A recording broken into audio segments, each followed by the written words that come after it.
But I thought I would start today's episode reacting to my own article. So the day before we're recording this episode, I published my latest for the New Yorker. It was a bit of a longer piece than I've been writing recently. It was more a 5,000 word, more of an epic piece. And the title is The Rise of the Internet's Creative Middle Class. And I thought I would go through just the big ideas from this article, and then I have a couple follow-up points about some follow-up points not in the article, but based on reactions I've gotten to the article since it's come out. So if you're watching this instead of listening to this, I also have the article loaded up here on the HQ tablet, so you can actually see the words I'm talking about. If you're just listening, though, I'll read what I'm saying, so you'll be able to follow along. All right. So I just want to give you the main bullet points. This is 5,000 words. There's, a lot of details. But the article opened with me going to the studio of Breaking Points. So Breaking Points is a internet news show. It's hosted by Sagar Enjeti and Crystal Ball. So they both come from journalism backgrounds. Sagar from the right, Crystal from the left. So Sagar used to be the White House correspondent for the Daily Caller. Crystal was a host of a show on MSNBC. Years ago, they came together to do a show together called Rising. That was filmed at The Hill, the publication The Hill here in DC. And the whole idea was someone from the left, someone from the right talking about the news. And then they went independent. So a couple of years ago, they went independent and said, we can do this ourselves. And so I went to their studio. They leased some studio space downtown here in downtown DC. They have a cool set, $60,000 camera system that films at a really high resolution so that you can stream this onto big screen TVs, and it looks really nice.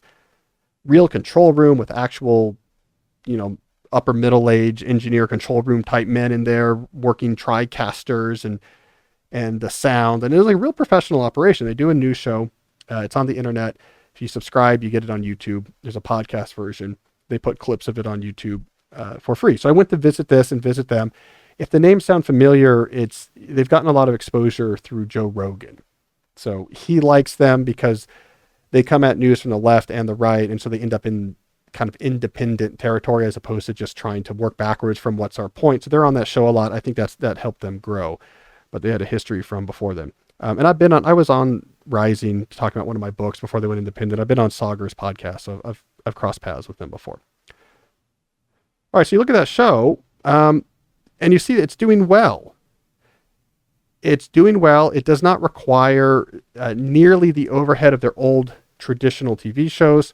They have only 8 hourly contractors, and yet their viewership metrics are already outpacing their former shows. So they have more views. If you look on YouTube, if you look at podcast downloads, whatever metrics you want to look at, they're doing better than the old traditionally produced TV show at a fraction of the cost.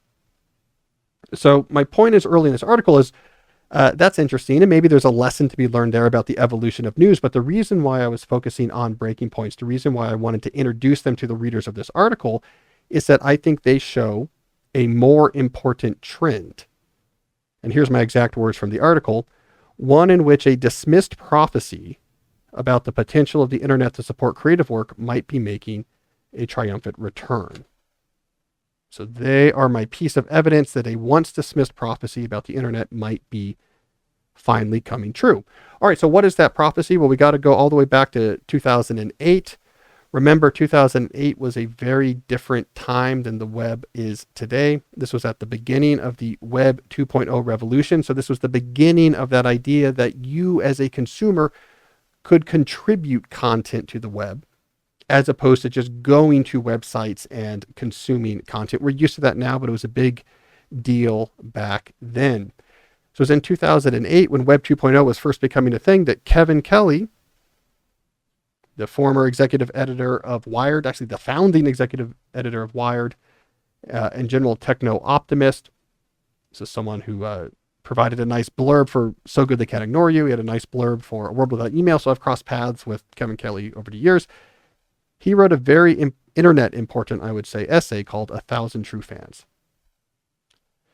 This is going to be the prophecy that this article is about. So the basic idea with 1,000 True Fans is Kevin Kelly was saying, now that the internet is here, now that the internet is interactive, now that you can produce and post content as easily as you can consume it, this is going to be a boon for creative professionals. Because now as a creative professional, you can not only post your stuff online, you can interact with people online. You have at your fingertips this whole vast audience of the entire world's population, and all you have to do, and this was his 1,000 True Fans concept, all you had to do is find and cultivate a small but loyal fan base. Of all the millions and millions of internet users, if you can find, and this was his math, 1,000 loyal supporters, each of whom is willing to spend $100 a year on you and your art, you're now making a good middle-class living doing creative work. Now, this was a really big deal essay. It was really influential because the idea was pre-internet, if you were a creative type, you only had access to the people who were proximate to you, the people who lived near you, the people who lived in your town, unless you were one of the vanishingly small few who had access to national, international broadcast platforms like television or newspapers. But there was such a small number of people who could be in the movies or be on TV or be in the newspaper that almost everyone else who wanted to do creative work, you only had access to people who happened to be nearby. And it was probably going to be difficult for you to find enough real fans who lived within 50 miles of you to actually make a living. And Kelly's point is the internet changes that, because now you can assemble these 1,000 True Fans from anywhere around the world and make a living off of it. So now you've unlocked the economic potential for lots of different creative types to actually make a living doing creative work. As I argued, this essay hit right as the economic crisis of 2008 was picking up steam, so it was really aspirational. People's savings were going away, their retirement accounts were disappearing, their jobs were either they were losing them or they're having the screws turned to them, working longer for less money because everyone was faltering. And this idea of, hey, with this new technology, forget this diminishing rat race. You can make a living, support your family doing creative work. Very aspirational. This essay became very popular. Right, here's the part that most people didn't know about.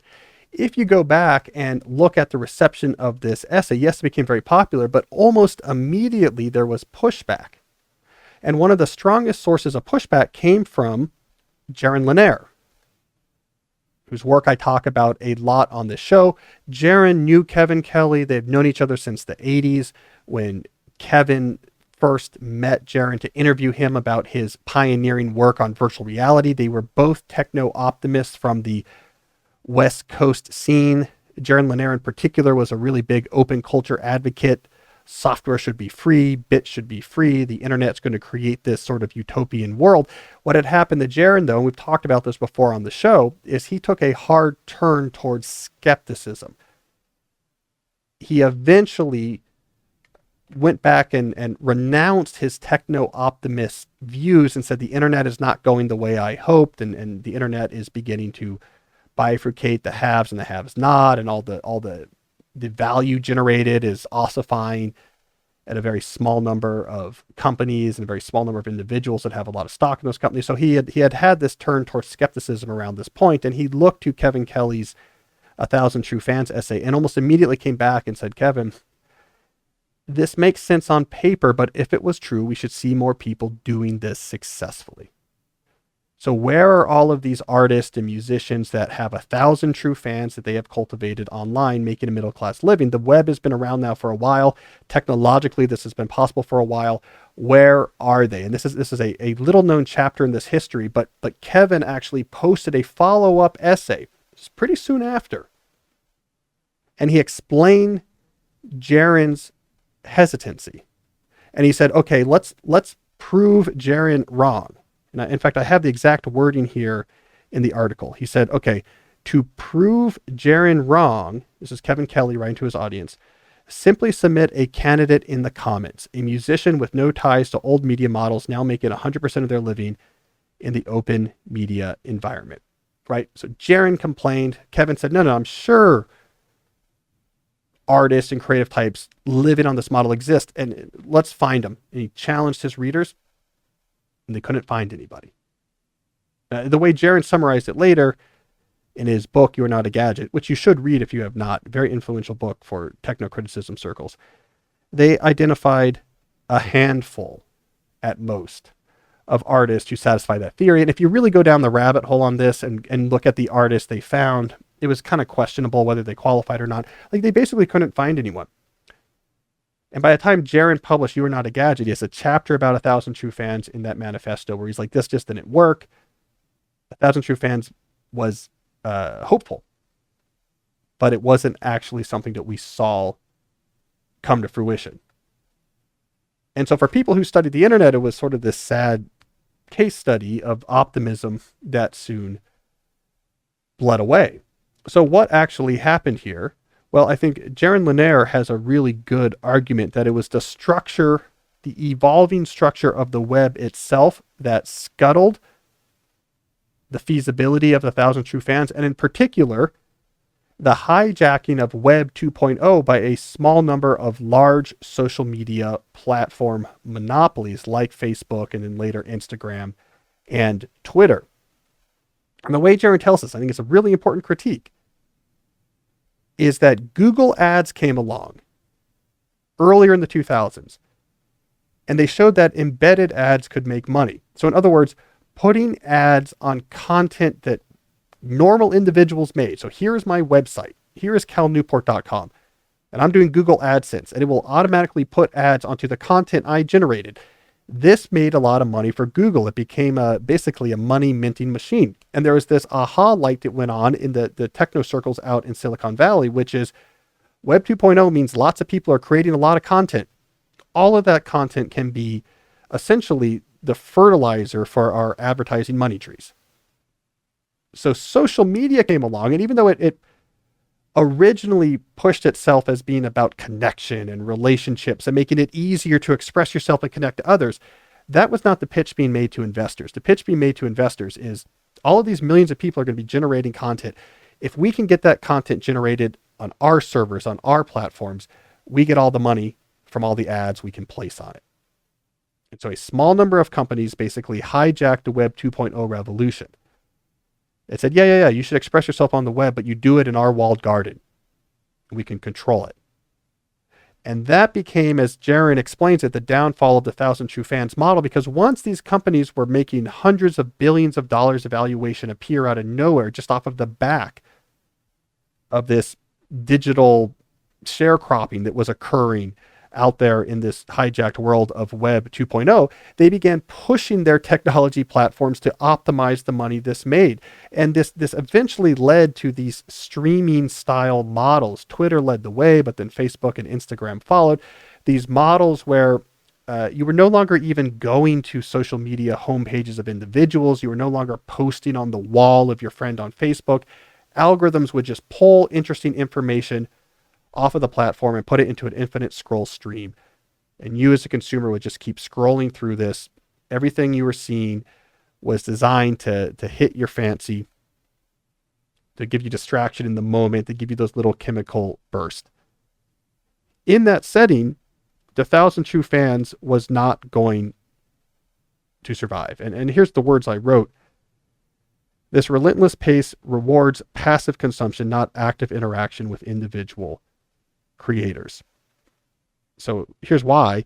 As a creator, you can submit your creations into the stream, but once there, they will be chopped up and commoditized. If you're lucky, perhaps something you post will temporarily spark a surge of engagement, but these same spectators, exhausted by the onslaught, will soon shift their weary attentions to the next recommended item following close behind.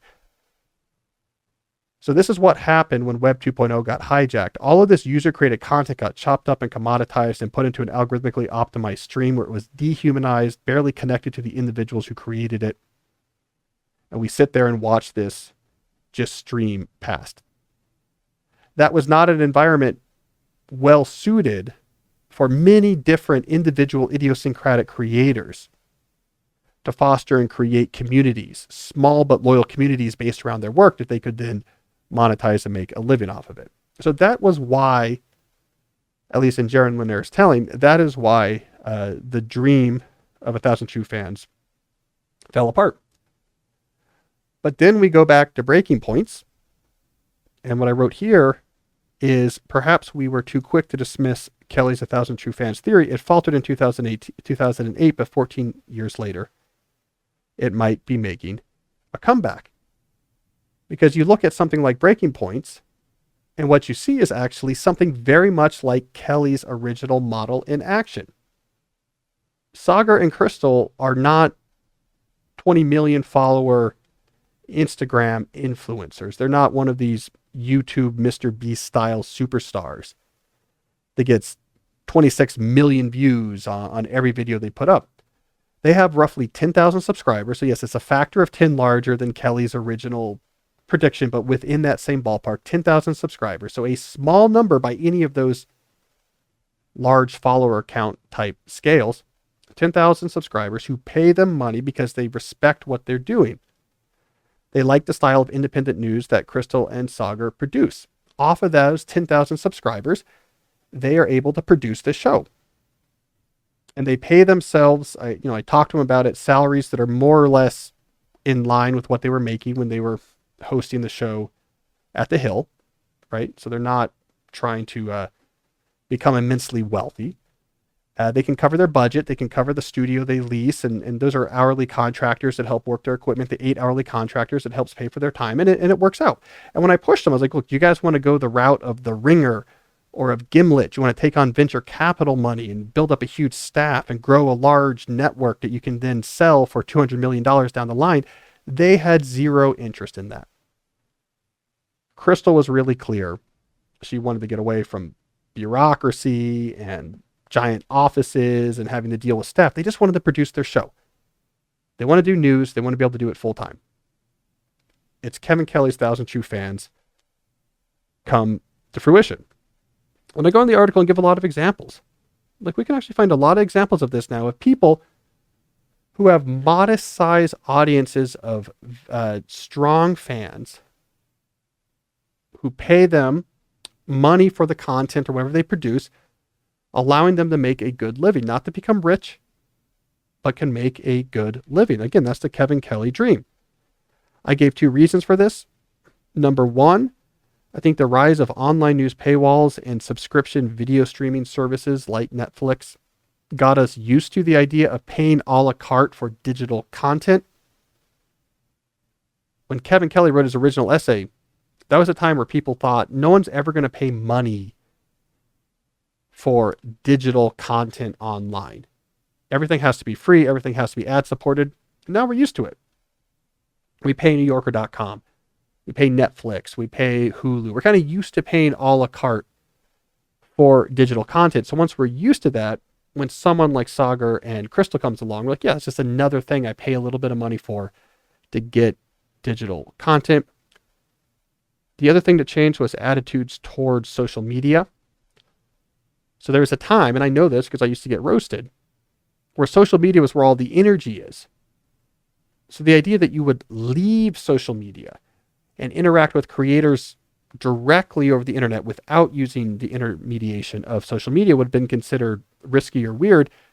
Now, for all the reasons we talk about on the show, there's a lot of pushback and skepticism and distrust about social media. So this idea that I'm going to subscribe to Breaking Points using a small app like Supercast, and they have MailChimp is going to email me direct link URLs, their unlisted videos, a whole ecosystem I'm using to interact with them that has nothing to do with social media. Now we're used to that. We're excited to do that. So we needed those 2 innovations, getting used to paying for digital content, and 2, being comfortable leaving the walled gardens, the heavily controlled walled gardens of social media, and interacting with creators through other internet tools. Those 2 things have come together, and I think we see this revolution of the return of people potentially being able to make a living online. One of the other big examples I give is podcasting, right? I mean, what is a successful podcast, if not a perfect demonstration of Kevin Kelly's theory in action? You have this audience of dedicated fans who are willing to stream hours of your audio content each week. From an advertiser perspective, that is really valuable. And you can monetize that. And with a modest but really strong audience, you can make a creative living with a podcast. I worked out the numbers for this article. I mean, depending on the type of content, et cetera, something like 30,000 downloads a week. So if you had 30,000 dedicated fans who would listen to one episode of your show per week, and with the right number of ads, if you do the math, somewhere in there you get to Kevin Kelly's $100,000 a year. So again, this is all within the ballpark of his original number, but this is the optimism here. We are returning to a place where it's possible for a larger, more diverse group of creative types doing a more diverse array of creative activities, like Sagar and Crystal, like a bunch of podcasters out there, to actually really make a full-time living doing creative work by leveraging the potential of the internet. It required that we escape the social media walled gardens. It required that we got more comfortable spending money for digital content. But I think this is a good thing that's happening. All right, so that's what my article is about. 2 quick follow-up points after that article came out. One, I talked to Kevin Kelly a little bit after it came out, and he confirmed actually more recently he gets more and more notes from people who read that original essay and are successfully making a living with a small but dedicated group of fans. So he can confirm directly he hears from people succeeding with that more and more.